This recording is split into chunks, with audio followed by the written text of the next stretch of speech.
ฮ็ดเป็นไฟเฮ็ดฟีดกินเองเนาะต้มก่อนจัก5 นาทีหรือ10 นาทีแล้วก็เอาไปทอดรอบนึงมาปะไว้ให้เย็นแล้วก็มาทอดน้ำมันร้อนๆนี่คือรอบนึงให้มันแบบกรอบๆไปซีกาได้แล้วเนาะเฮ็ดเองกินเองเนาะสะอาดปลอดภัยนี่ซีไปซีแล้วเขาก็เอาขึ้นเลยน่าเซฟค่ะทุกคนเฮ็ดเองกินเอง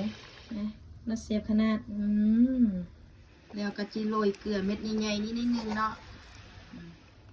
เราก็จะโรยเกลือกราบใหญ่ๆนี่นิดนึงแล้วก็จะกินกับซอสเคทชัพ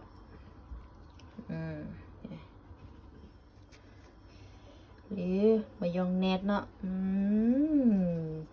ช่ำๆทุกคนก้มนอกนุ่มในเฮ็ดเองกินเองนักเลงพอไป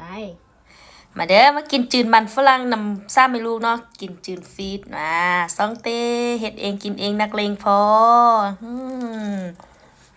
หอมแซ่บคักทุกคน